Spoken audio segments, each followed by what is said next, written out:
Okay, तो इस video में हम लोग करने वाले हैं math class seventh NCERT book से एक्सरसाइज 8.1 का क्वेश्चन नंबर 8। देखो क्वेश्चन 8 में हमें ज़्यादा कुछ सोचने की ज़रूरत नहीं है, दिमाग लगाने की ज़रूरत नहीं है। केवल हमें देखना है कि ये जो वैल्यू है इससे अगर बड़ा है तो इस तरीके से सेम साइन को इधर घुमा देंगे, अगर इधर वाला नंबर बड़ा होगा तो इधर घुमा देंगे। ठीक है, इसे बोलते हैं ग्रेटर देन का साइन, इसे बोलते हैं लेस देन का साइन। और ये मालूम कैसे चलता है कि लेस देन है, जबकि इधर घुमा है ये नंबर तो ये हमारा बड़ा है, तो इसे हम लोगों को ग्रेटर देन ही कहना चाहिए था।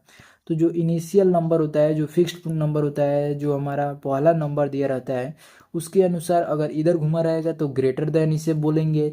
अगर इस तरीके से घुमा रहेगा पहला नंबर के अनुसार तो इसे स्मॉलर देन बोलेंगे। समझ में आ गया?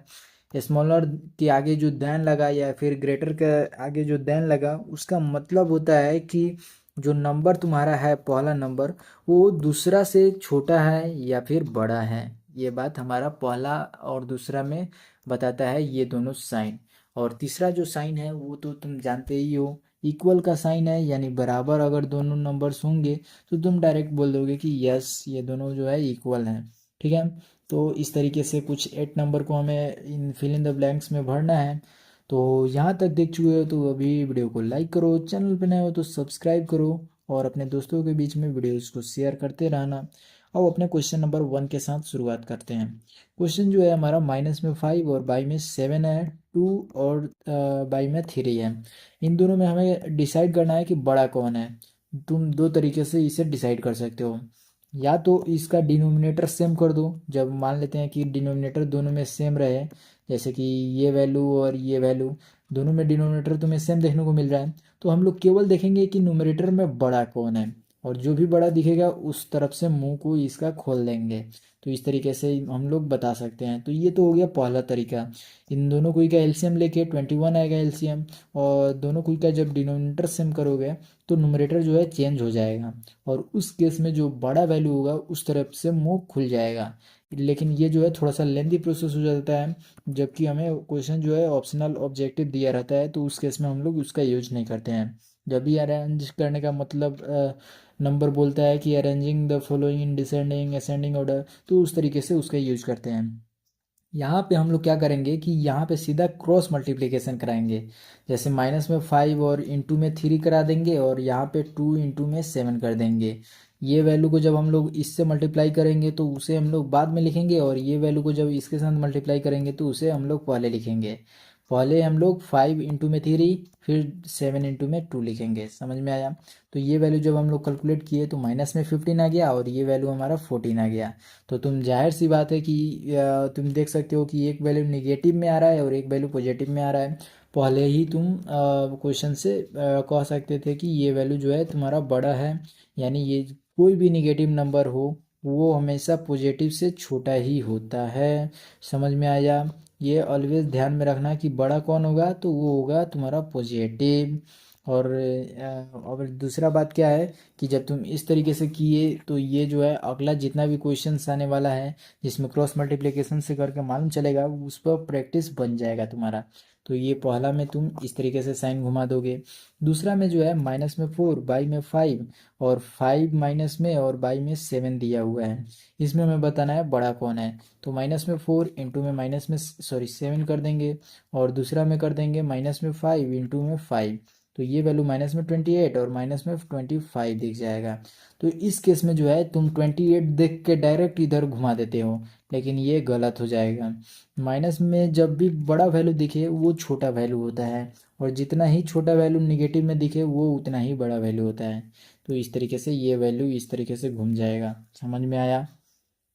अगला नंबर देखो, माइनस में 7 और बाई में 8 दिया है, माइनस में 14 और बाई में -16 दिया हुआ है। ये वैल्यू -7 और बाई में 8 है, इसे हम लोग इस सिंपलेस्ट फॉर्म में लाएंगे तो ये 7 और बाई में 8 हो जाएगा। तो ये 7 बाई में -8 देखने को मिल रहा है। अब इसे जो है हम लोग अगर ध्यान से देखें तो ये वैल्यूज को भी हम लोग लिख सकते हैं -7/8, जो कि दोनों हमें इक्वल देखने को मिल रहा है। तो हम लोग डायरेक्ट यहाँ पे इक्वल का साइन लगा देंगे। ठीक है, तो इस तरीके से हमारा 3 नंबर हो गया। 4 नंबर को देखो क्या हो रहा है। 4 नंबर में हमारा जो वैल्यू दिया हुआ है वो है माइनस में 8/5 और दूसरा दिया है माइनस में 7/4। तो इस केस में क्रॉस मल्टीप्लाई किए, पहला वैल्यू हमारा बन गया माइनस में 8 इंटू में 4 माइनस में 7 और इंटू में 5 दूसरा वैल्यू बन गया। यहाँ पे माइनस में 32 हो गया, यहाँ पे माइनस में 35 हो गया। मैंने बताया कि माइनस में जितना छोटा वैल्यू होगा वो उतना ही बड़ा वैल्यू होगा, और जितना बड़ा वैल्यू होगा वो उतना ही छोटा नंबर होगा। तो इस तरीके से इधर घूम जाएगा और ये नंबर इसको दर्शाएगा, और ये नंबर जो है इधर वाले फ्रैक्शन को दर्शाता है। तो इस तरीके से इधर घूम गया, तो इस केस में इधर आंसर हो जाएगा हमारा। अगला नंबर जो है हमारा माइनस में 1/-3 दिया है और माइनस में 1/4 दिया हुआ है। तो अगर तुम चाहो तो इसे जो है 4 और इंटू में माइनस में 3 इंटू माइनस में 1 कर सकते हो डायरेक्ट, या फिर तुम चाहो तो 1 इंटू में 4 करके भी कर सकते हो। तो ये वैल्यू तुम्हें पॉजिटिव में 4 और ये वैल्यू पॉजिटिव में 3 देखने को मिलेगा। माइनस माइनस प्लस बन जाता है, समझ में आया? तो तुम्हें देखने को मिल रहा है कि ये वैल्यू जो है ग्रेटर है, तो इस तरीके से घुमा दो। इतना तक समझ गए हो? 6 और जो अंतिम 7 है उसमें तुम्हें बताना और भी ज़्यादा आसान हो जाएगा। कैसे? क्योंकि ये जो वैल्यू तुम्हें दिख रहा है ये दोनों इक्वल होगा। ये सेम केस पहला तीसरा और छठा इक्वल है, समझ में आ रहा है? वो कैसे हमें मालूम चला था कि तीसरा इक्वल है? कटाने पे। लेकिन इसमें ऑलरेडी हमें देखने को मिल रहा है 5/11 दोनों में इक्वल है। केवल एक केस में न्यूमरेटर निगेटिव है और दूसरा केस में डिनोमिनेटर निगेटिव है। तो मैंने बताया कि न्यूमरेटर अगर निगेटिव हो तो हम लोग कुछ चेंज नहीं करेंगे, लेकिन डिनोमिनेटर अगर निगेटिव हो तो उसमें हम लोग न्यूमरेटर को निगेटिव दे सकते हैं। तो इस केस में माइनस में 5/11 और माइनस में 5/11 दोनों केस इक्वल देखने को मिल रहा है। तो ये हमारा इस तरीके से आंसर डायरेक्ट हो जाएगा इक्वल का साइन, समझ में आया?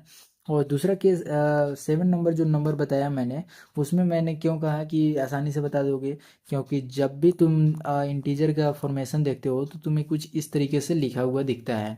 तो जब भी तुम्हें निगेटिव नंबर दिखेगा, उधर से हम लोग राइट हैंड साइड में बढ़ते हैं तो वो हमें बड़ा वैल्यू मिलता है, और जीरो से जब हम लोग राइट हैंड साइड में बढ़ते हैं तो वो हमें बड़ा वैल्यू मिलता है। तो यहाँ पे हमें एक निगेटिव नंबर देखने को मिल रहा है। निगेटिव से जो है हम लोग आगे बढ़े हैं तब तो जीरो आया है, यानी ये इससे बड़ा वैल्यू होगा। तो इधर वाला साइन हम लोग सिंपल घुमा देंगे जीरो के तरफ।